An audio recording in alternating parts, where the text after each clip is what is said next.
Welcome to E scholar. और आज की इस सीरीज़ में आईसीएसई 9th और 10th कंप्यूटर साइंस की सीरीज़ में हम देखने वाले हैं इनपुट के टाइप्स।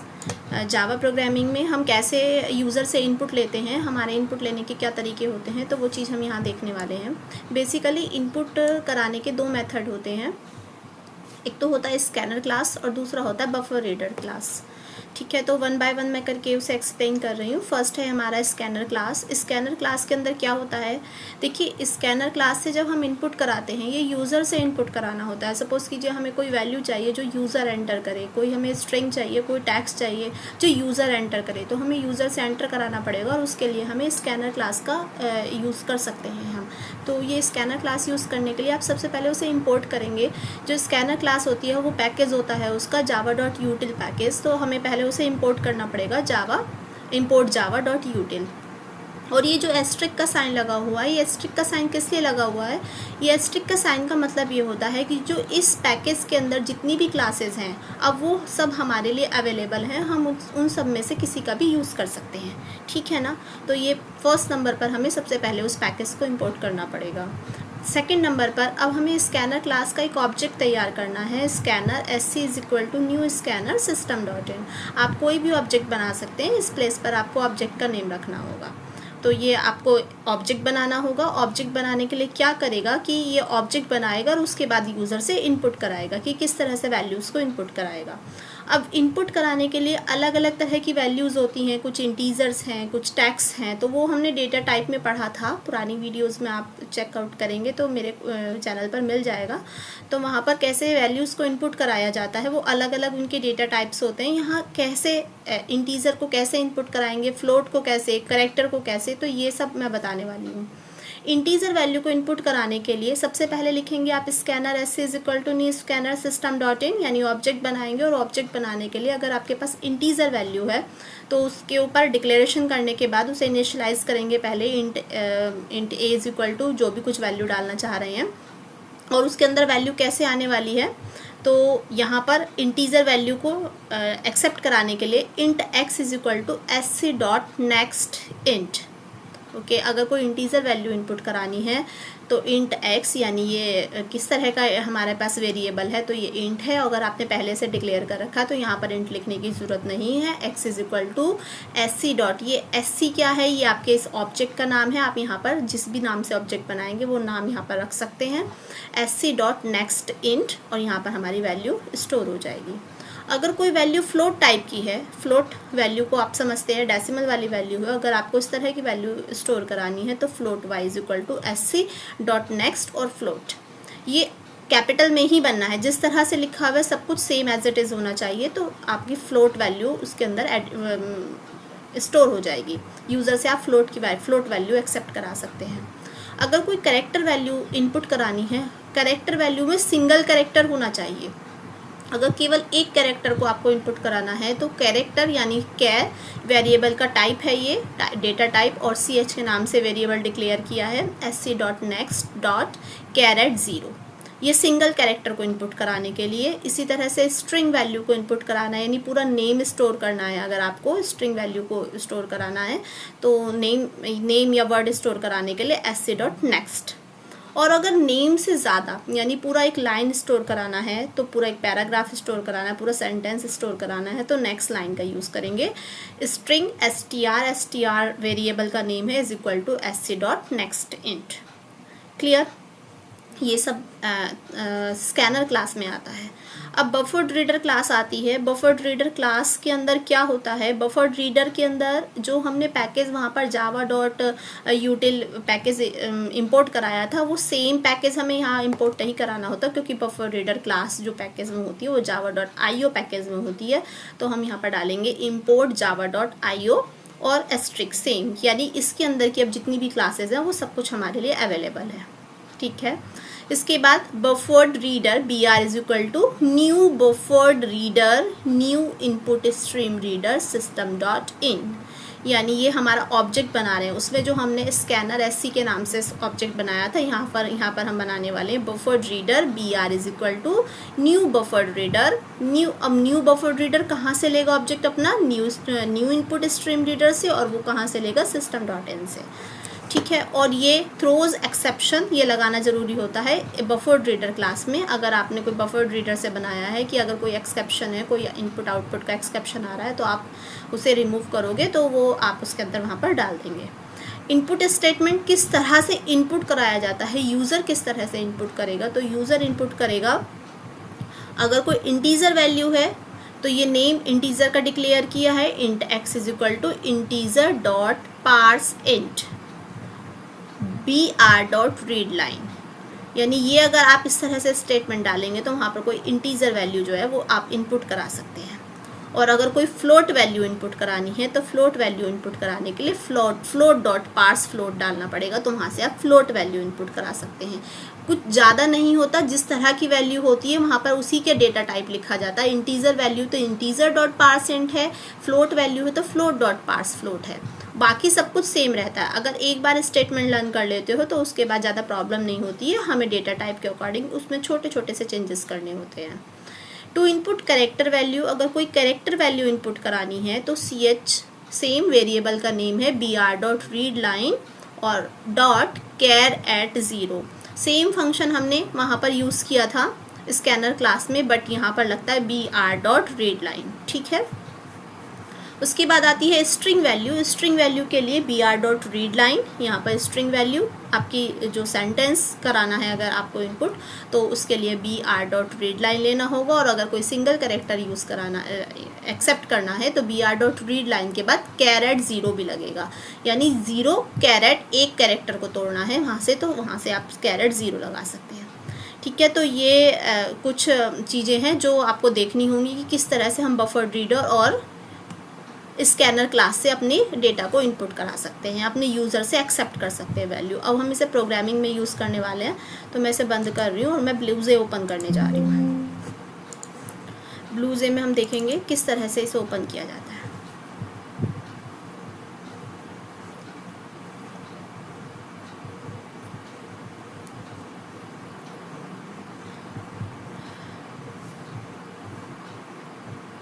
यहाँ ये मैंने इनपुट के नाम से एक क्लास बनाई है। देखिए फर्स्ट नंबर पर ये मैंने import java डॉट IO किस पैकेज में IO के अंदर आता है, बफर्ड रीडर। तो ये बफर्ड रीडर से प्रोग्राम बनाया है, एक सिंपल इंटरेस्ट का प्रोग्राम बनाया है जिसमें आपको सिंपल इंटरेस्ट निकालना है। तो सिंपल इंटरेस्ट से के लिए वैल्यू एक्सेप्ट करानी, सबसे पहले स्कैनर क्लास से बताने वाली हूँ। इम्पोर्ट बताया था स्कैनर क्लास होती है यूटिल पैकेज में, तो import java dot यूटिल dot star, यानी कि हमें सबसे पहले उस पैकेज को इंपोर्ट कराना होगा जिसके अंदर हम काम करने वाले हैं या जिसकी हेल्प से हमें अपने यूज़र से डेटा को एक्सेप्ट करना है। क्लास बनी हुई है इनपुट के नाम से, फिर मेन मेथड को कॉल किया जाएगा, पब्लिक स्टैटिक वॉइड, ये मेन मेथड लगाया है। उसके बाद scanner SC object name is equal to new scanner system dot इन।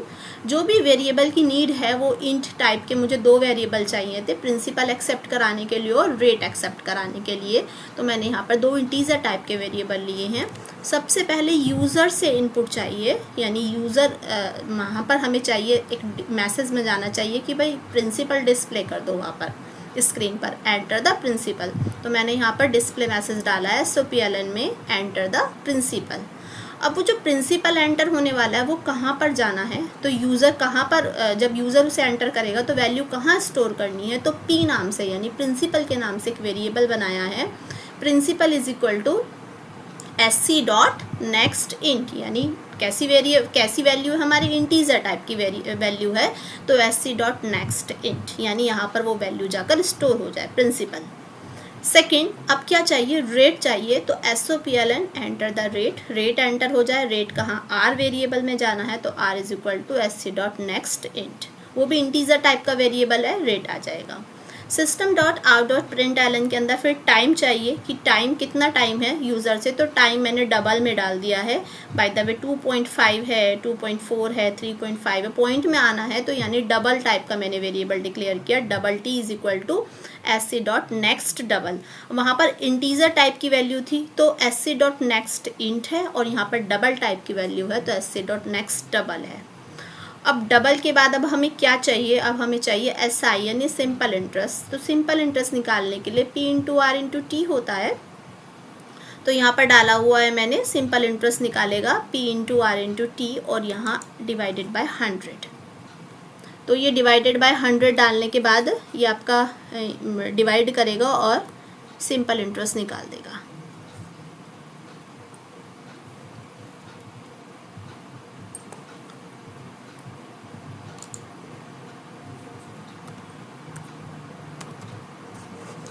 ये सिंपल इंटरेस्ट लेगा। फिर उसके बाद अमाउंट चाहिए, तो अमाउंट यानी प्रिंसिपल जो है प्रिंसिपल के अंदर एस आई प्लस हो जाना चाहिए, तो डबल अमाउंट के अंदर पी प्रिंसिपल जाएगा और प्रिंसिपल के अंदर एस आई को प्लस कर दे, तो एस आई को यहाँ पर वैल्यू को प्लस कर देगा। उसके बाद system dot out dot print ln के अंदर क्या आने वाला है, एंटर द सिंपल इंटरेस्ट। जो हमने सिंपल इंटरेस्ट हमारा निकल कर आया है यहाँ पर P into R into T divided by 100 में, इसको यहाँ पर एक मैसेज प्रिंट आउट कराए, डिस्प्ले होकर आना चाहिए कि simple interest is equal to इतना आया है, और किसके अंदर स्टोर हुआ है, एस आई के अंदर स्टोर हुआ है। और अमाउंट क्या है हमारी, अमाउंट है हमारी यहाँ पर, चीज़ मैंने हटा दी है, अमाउंट किसके अंदर जाने वाली है, अमाउंट AMT नाम से जो वेरिएबल बनाया था उसके अंदर आ गई। अब देखिए यहाँ पे डबल लगाया है मैंने, यानी SI जो मेरा था ये डबल होकर आएगा क्योंकि ये डबल टाइप का वेरिएबल है, और यहाँ पर P मेरा इंटीजर में है और R भी मेरा इंटीजर है, तो यहाँ पे मैंने डबल लगाया है, तो डबल यहाँ पर डबल से यानी ये वैल्यू जो है डबल में चेंज हो जाएगी। तो ये एक्सप्लिसिट टाइप का कन्वर्ज़न है, और यहाँ पर वैल्यू SI के अंदर स्टोर हुई है, और ये जो प्रिंसिपल है प्रिंसिपल के अंदर SI प्लस होगा तब तो अमाउंट बनेगा ना टोटल, तो जो अमाउंट के अंदर वैल्यू जाएगी वो प्रिंसिपल प्लस SI जाएगा। तो यहाँ पर एंटर कराया है मैसेज, पहले डिस्प्ले होकर आए और उनकी वैल्यूज़ यहाँ पर कॉल कर दी हैं प्लस SI और प्लस अमाउंट। तो आई होप सो प्रोग्राम समझ में आ गया होगा। अब मैं इसको कंपाइल कर रही हूँ। कंपाइल करने के बाद यहाँ दिख रहा है मुझे no class compile no syntax error. Program close करके मैं रन करने वाली हूँ। ये प्रोग्राम रन किया है। रन करने के बाद यहाँ मैसेज आएगा इसका, देखिए एंटर द प्रिंसिपल आ रहा है, मैंने प्रिंसिपल डाला है यहाँ पर 1000 रुपीज़, एंटर। उसके बाद आया है एंटर द रेट, तो रेट डाला है 4%, देन एंटर टाइम तो डाला है यहाँ पर 3, ये उसने उसको काउंट कर दिया।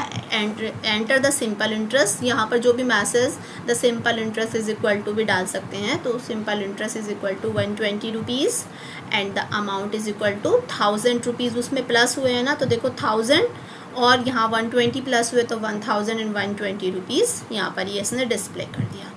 तो ये जो मेरा प्रोग्राम था ये मेरा स्कैनर क्लास से बना है, यानी स्कैनर से हमने सारे अपने ऑब्जेक्ट यूज़र से इनपुट कराया है। दूसरा मेरा तरीका था जो कि था बफर्ड रीडर से, तो बफर्ड रीडर को भी एक बार देख लेते हैं। ये सब मैंने इसको मैं कमेंट में डाल देती हूँ और इसको ओपन कर लेते हैं।